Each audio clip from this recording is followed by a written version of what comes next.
Okay तो topic है centre state का रिलेशनशिप, मतलब इन दोनों का रिलेशनशिप आपस में कैसा है। सबसे पहले हम बात करते हैं कि हमारे जो हमारा दैट इज़ कॉन्स्टिट्यूशन है वो फेडरलिज्म की बात करता है। उसका मतलब है वो डिवाइड कर रहा है पावर्स को सेंटर गवर्नमेंट के बीच में एंड स्टेट गवर्नमेंट के बीच में। लेकिन यहाँ पे कोई भी जुडिशियल पावर का जो है डिवीजन नहीं है। अगर हम सबसे पहले बात करते हैं, देखो हम तीन तरह के फंक्शंस पढ़ेंगे, लेजिस्लेटिव है ना, एडमिनिस्ट्रेटिव एंड हमारा फाइनेंशियल। तीन तरह के रिश्ते पढ़ेंगे हमारे स्टेट एंड सेंटर के बीच में। तो बात करते हैं लेजिस्लेटिव रिलेशन की, जो बात करता है आर्टिकल 245 से 255। ये सबसे पहला पॉइंट है टेरिटोरियल एक्सटेंट। इसका मतलब है किसकी पावर कितनी है लॉ बनाने तक। तो पार्लियामेंट है जो होल या पार्ट ऑफ इंडिया के लिए लॉ बना सकता है ना, as well as extra territorial legislation भी। इसका मतलब है कि वो ऐसे लॉज भी बना सकता है जो कि अप्लीकेबल होंगी उन इंडियन सिटीजन पे और उनकी प्रॉपर्टी पे जो कि पार्ट ऑफ द वर्ल्ड, मतलब आउटसाइड इंडिया, राइट। स्टेट की अगर मैं बात करूँ तो होल और पार्ट ऑफ स्टेट पे बना सकता है, लेकिन अप्लाई करते हैं कभी का आउटसाइड एक्सेप्शन इस चीज़ की, ठीक है। नो पार्लियामेंट जो है वो लॉ कहाँ पे नहीं बना सकता, मतलब यहाँ कहाँ पे वो एप्लीकेबल नहीं होते हैं।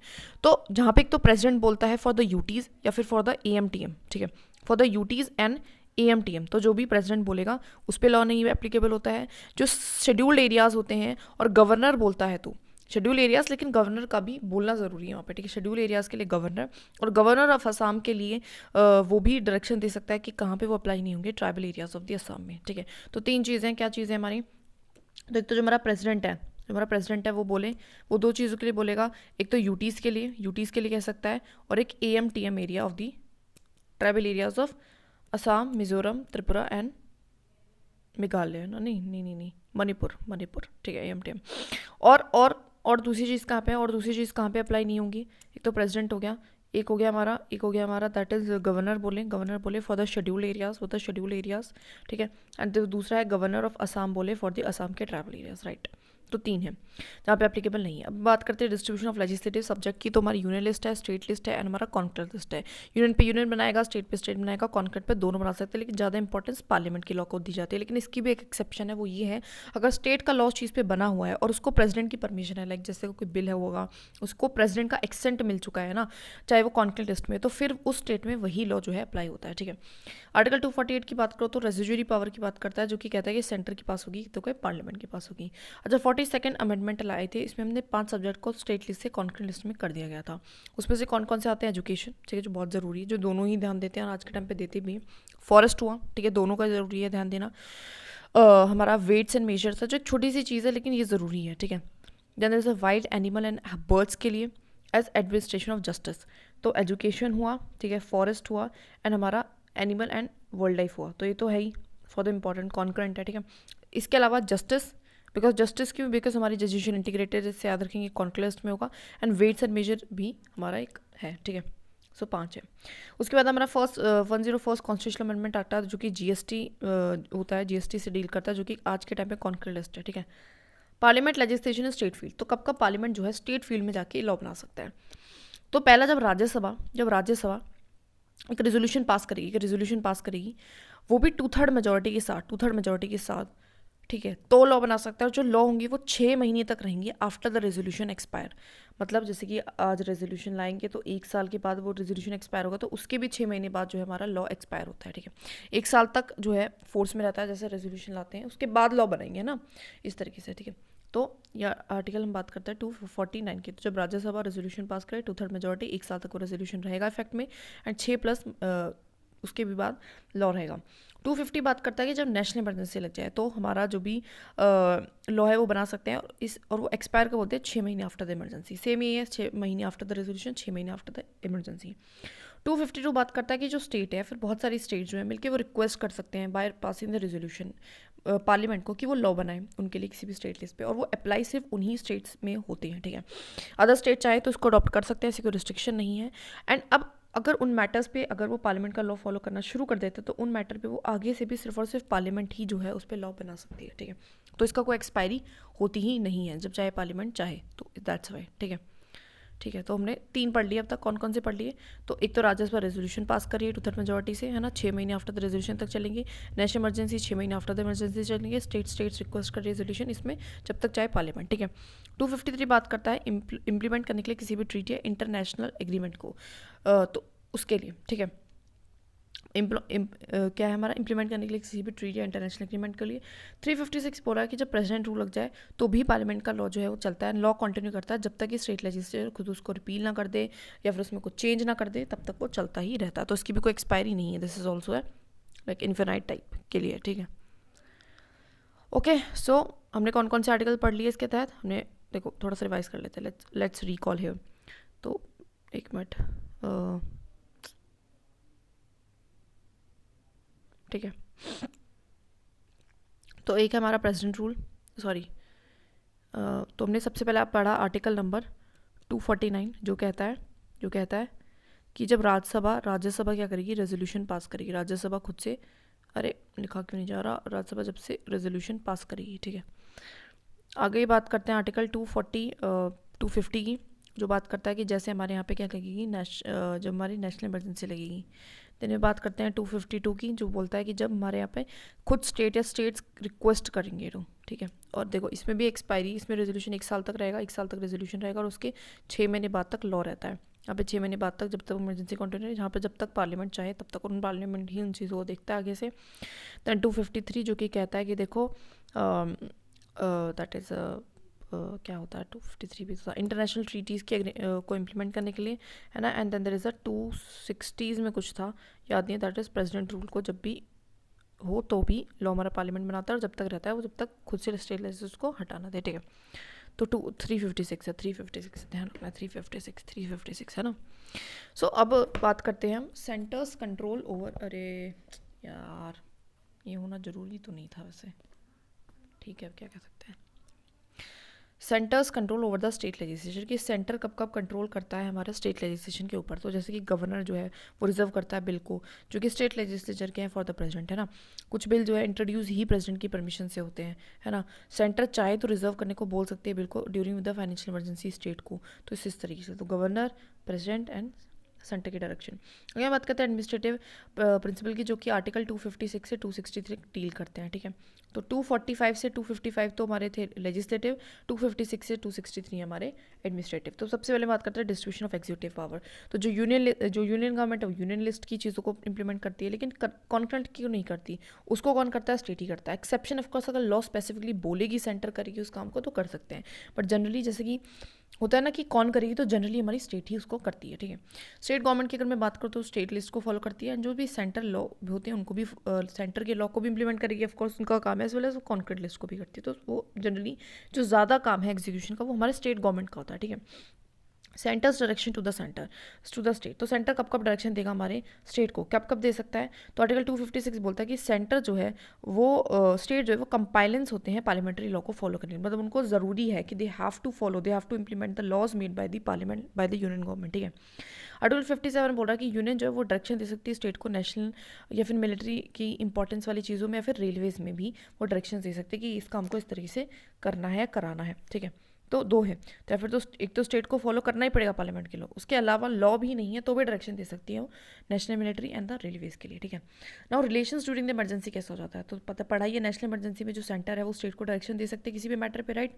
प्रेसिडेंट रूल में भी जो सेंटर उसके पास होल ही कंट्रोल जाता है, जो एग्जीक्यूटिव पावर है वो स्टेट गवर्नमेंट के पास रहती ही नहीं है ड्यूरिंग द प्रेसिडेंट रूल, वो जनरली प्रेसिडेंट रूल के दौरान या फिर तो गवर्नर के पास हो जाती है, फिर ऐसा कोई बंदा जो कि गवर्नर खुद सेलेक्ट करता है उसके पास हो जाती है, फिर सेंटर को भी वो दे सकता है, तो प्रेसिडेंट का हो जाता है, ठीक है।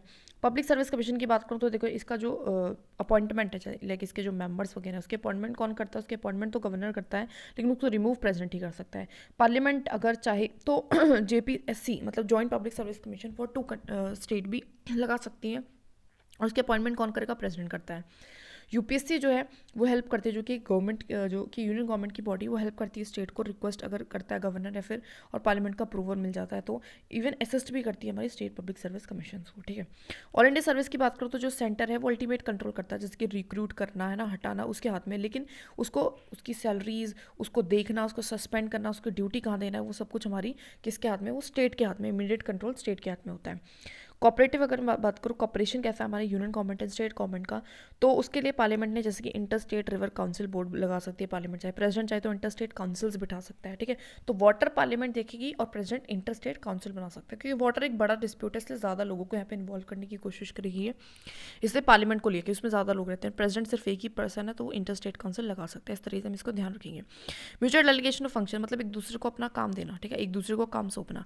तो प्रेसिडेंट जो है with the consent of state government को दे सकता है काम, गवर्नर चाहे तो यूनियन गवर्नमेंट को दे सकता है with the consent, and parliament by law without किसी कंसेंट के भी स्टेट गवर्नमेंट को दे सकती है। और इसमें स्टेट लेजिस्लेचर लेकिन ऐसा काम नहीं कर सकते। ऑफकोर्स स्टेट लेजिस्लेचर एक छोटी पोजीशन पे है, पार्लियामेंट एक बड़ी पोजीशन पे है, तो वो तो इसको दे सकती है बाय लॉ, लेकिन ये इसको नहीं दे सकती बाय लॉ, राइट, काम नहीं दे सकती है। ऐसा तो नहीं, ऐसा लॉ नहीं बना सकते वो, है ना, इस तरीके से। अब बात करते हैं हम स्टेट इलेक्शन कमिश्नर की। तो जो स्टेट का इलेक्शन कमिश्नर है उसकी भी अपॉइंटमेंट गवर्नर कर रहा है, लेकिन उसका रिमूवल भी प्रेसिडेंट के हाथ में होता है। Now there is a financial relations, that is article 268 से हम बात करेंगे 293 की, ठीक है, इसकी बात करेंगे। तो फाइनेंशियल रिलेशंस, ठीक है,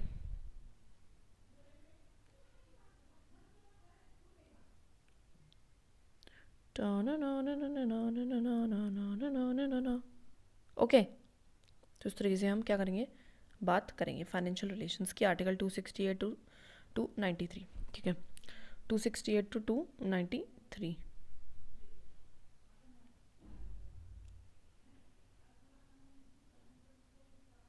ठीक है। तो देखो हमने जो लेजिस्लेटिव रिलेशन पढ़े थे उनका क्या आर्टिकल था, उनका आर्टिकल था 245 टू 255, ठीक है। नाउ जो हमारे एडमिनिस्ट्रेटिव हमने पढ़े थे उसका क्या आर्टिकल था, 256 टू 263, है ना, 263 था शायद, है ना, आई गैस, हाँ 263 था, 263। और हम बात करेंगे 268 से 293 की फाइनेंशियल रिलेशंस। तो देखो सबसे पहले बात करते हैं लोकेशन ऑफ टैक्सिंग पावर। तो जो हमारा यूनियन गवर्नमेंट है वो टैक्स लगा सकता है हमारी यूनियन लिस्ट पे, ठीक है। जो स्टेट गवर्नमेंट है वो टैक्स लगा सकती है हमारी स्टेट लिस्ट पे। कॉन्करस पे कोई भी टैक्स नहीं है, वैसे इसकी एक एक्सेप्शन आज के टाइम पे बन चुकी है, दैट इज़ जीएसटी, क्योंकि कॉन्करेंट पावर है कि दोनों ही इस पर कुछ ना कुछ कहें तो लॉ वगैरह बना सकते हैं इस तरीके से, ठीक है। अब बात करते हैं रेजिडरी की, तो वो हमारे पार्लियामेंट के पास है, ठीक है। ग्रांट इन एड की मैं बात करूँ तो पार्लियामेंट चाहे तो ग्रांट दे सकता है स्टेट को, ठीक है, आर्टिकल 275 सब क्लॉज 1, जो कि चार्ज ऑन CFI होता है, ठीक है, वो अपना खुद तय करता है, खुद डिटरमाइन करता है, फिर फाइनेंस कमीशन की रिकमेंडेशन पे भी दे सकता है। एक होता है डिस्क्रिशनरी ग्रांट, डिस्क्रिशनरी का मतलब अपनी मनमर्जी से दे देना, कोई कंपल्शन नहीं है, तो सेंट्रल गवर्नमेंट स्टेट गवर्नमेंट दोनों दे सकते हैं किसी भी पब्लिक पर्पज़ के लिए, ठीक है। फिर हम बात करते हैं जीएसटी की, जो प्रेसिडेंट कॉन्स्टिट्यूट करता है GST council, simple. Finance commission की बात करो तो आर्टिकल 280 जो कि इसके रिगार्डिंग बात करता है, जो कि क्वासी जुडिशियल बॉडी है, जो रिकमेंडेशन देती है कि किस तरीके से टैक्सेस को शेयर करना है union government and state government के बीच में, ठीक है। फाइनेंस कमीशन आर्टिकल 280 ध्यान रखना है, finance commission article 280, finance commission article 280, ठीक है, ध्यान रखना है इसके बारे में, ठीक है। So you have to like ध्यान रखना है। अगर मैं बात करूँ नोट की, फैक्ट्स की, तो कुछ अजीब अजीब से फैक्ट्स हम यहाँ पे पढ़ेंगे, जैसे कि हम बात करें इनकम टैक्स। तो इनकम टैक्स हमारी लीव्ड एंड कलेक्टेड होती है हमारे सेंट्रल गवर्नमेंट के थ्रू, लेकिन डिस्ट्रीब्यूट हम दोनों में करते हैं। देखो इसको याद करने का तरीका, देखो लीव्ड एंड कलेक्ट हमारी सेंट्रल गवर्नमेंट क्यों कर रहा है, क्योंकि हम देखेंगे तो आईआरएस जो ऑफिसर होते हैं, Indian revenue service of IT, तो वो IT के होते हैं, स्टेट इंडियन के हैं, मतलब एक तरीके से सेंट्रल है, तो that is levied and collected हमारा सेंट्रल गवर्नमेंट कर रहा है। लेकिन डिस्ट्रीब्यूशन दोनों में क्यों होगा, बिकॉज जो वहाँ की जो लोग हैं वो लोग तो किसी ना किसी स्टेट के रहने वाले हैं ना, तो उनकी कमाई को सिर्फ यूनियन क्यों खाए, तो स्टेट भी खाएगा, तो इस तरीके से, ठीक है, हमें ध्यान रखना है। नाउ और मैं बात करती हूँ जो स्टेट गवर्नमेंट है वो टैक्सेस किसके लगा सकती है, इलेक्ट्रिसिटी पे, लेकिन इसके एक्सेप्शन ये है कि वो उस पर नहीं लगाएगी जो कि सेंटर ने कंज्यूम करी है, जो सेंटर को दी गई है, या फिर जो रेलवे वाले पर्पस में यूज़ की गई है। तो सेंटर वाली चीज़ों पे, इलेक्ट्रिसिटी पे तो टैक्स वही लगाती है, लेकिन सेंटर की यूज़ पे नहीं लगाएगी, ठीक है। स्टेट गवर्नमेंट टैक्स लगा सकती है अगर वाटर किसी में भी कंज्यूम करा है, सोल्ड करा है, जनरेट करा है, डिस्ट्रीब्यूट करा है, इवन कोई भी, इवन यूनियन की भी वो क्यों ना, इवन वो यूनियन की ही बॉडी क्यों ना, उस पर भी लगा सकती हैं, लेकिन इसके लिए प्रेसिडेंट की कंसिडरेशन लेना ज़रूरी होता है, ठीक है, प्रेसिडेंट की कंसिडरेशन लेना ज़रूरी होता है, ठीक है। तो दो चीज़ पढ़ ली हमने। तो जो हमारी स्टेट गवर्नमेंट है वो टैक्स किस पे लगा सकती है, इलेक्ट्रिसिटी पे लगा सकती है, लेकिन वो सेंटर की पे नहीं लगाएगी, ठीक है। और जो हमारा रही बात हमारी, दैट इज़ टैक्स लगा सकती है इलेक्ट्रिसिटी पे। अगर हम बात करें वाटर पे वो टैक्स लगा सकती है, इवन जो हमारी यूनियन की बॉडी है, यूनियन बॉडी है, उस पर भी लगा सकते हैं, लेकिन प्रेसिडेंट का रिकमेंडेशन ज़रूरी होता है, ठीक है, इसे ध्यान रखेंगे, ठीक है।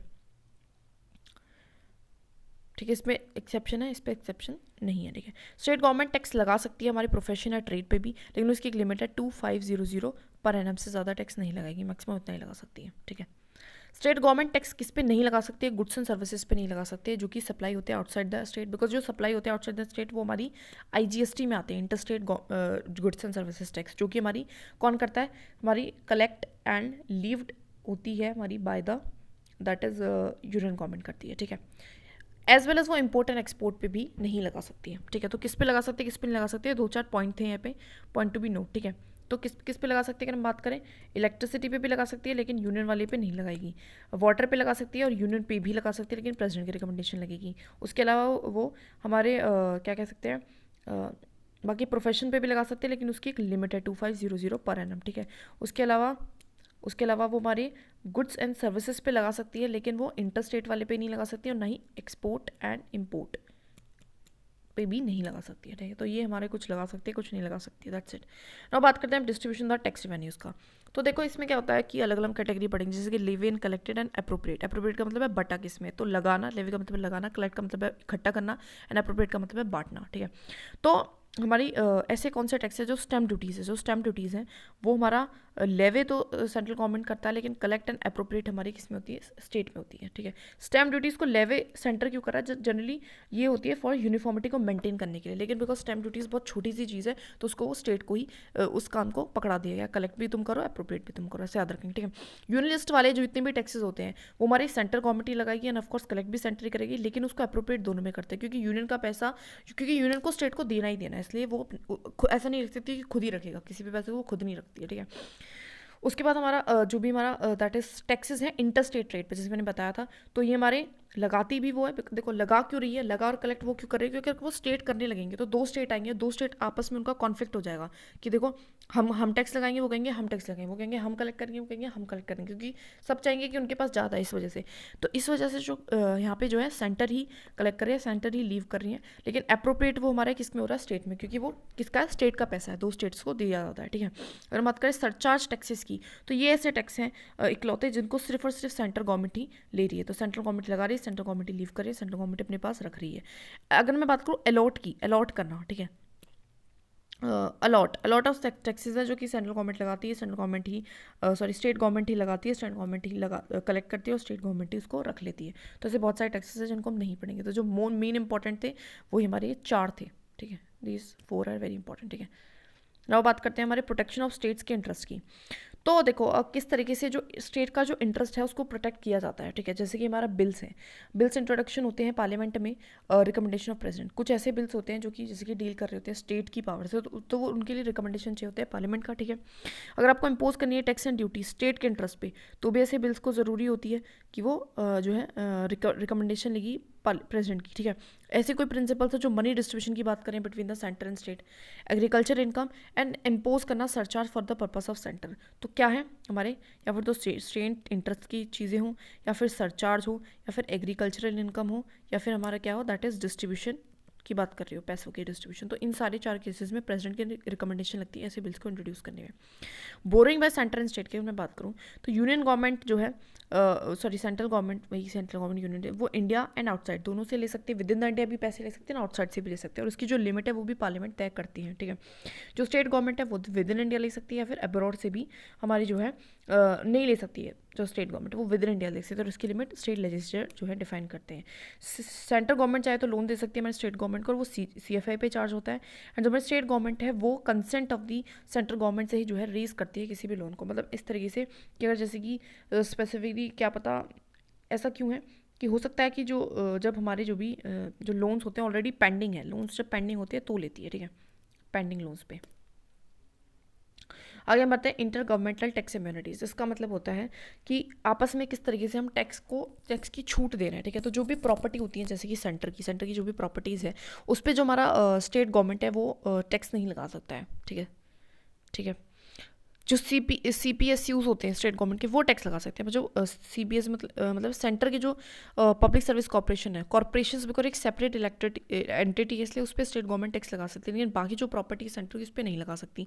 ऐसे जो प्रॉपर्टी इन इनकम और स्टेट गवर्नमेंट है उस पर भी टैक्स नहीं लगाती है हमारी पार्लियामेंट, लेकिन लगा सकती है ऑफकोर्स, अगर वो चाहे तो बाय लॉ वो लगा सकती है, लेकिन लगाती नहीं है, अभी तक तो नहीं लग रहा। ठीक है, आगे हम बात करते हैं जो प्रॉपर्टी इनकम है लोकल अथॉरिटीज़ की, उन पे जो है एग्जम्प्टेड नहीं है, वो एग्जम्प्टेड नहीं है from the taxation of the central government. तो सेंट्रल गवर्नमेंट देखो हो क्या रहा है कि सेंट्रल गवर्नमेंट की प्रॉपर्टी पे टैक्स नहीं लगेगा, लेकिन हमारे पीएसयूज़ पे लग सकता है, ठीक है, स्टेट के थ्रू।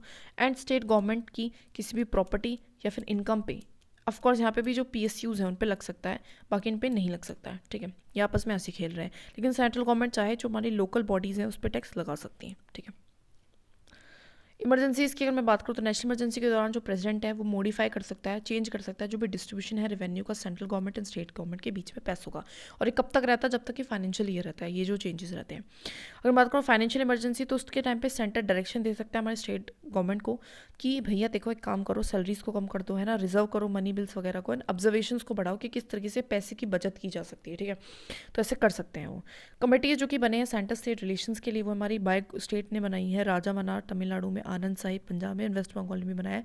लेकिन जो सेंट्रल गवर्नमेंट ने बनाई थी वो 3 मेंबर की एक बॉडी थी, that is the Sarkaria commission, जिसने कुछ रिकमेंडेशन दी, जैसे कि प्रेसिडेंट जो है वो परमिशन लो इंटर स्टेट काउंसिल, प्रेसिडेंट जो है परमानेंट, अच्छा परमानेंट जो है एक इंटर स्टेट काउंसिल बना दो, ठीक है।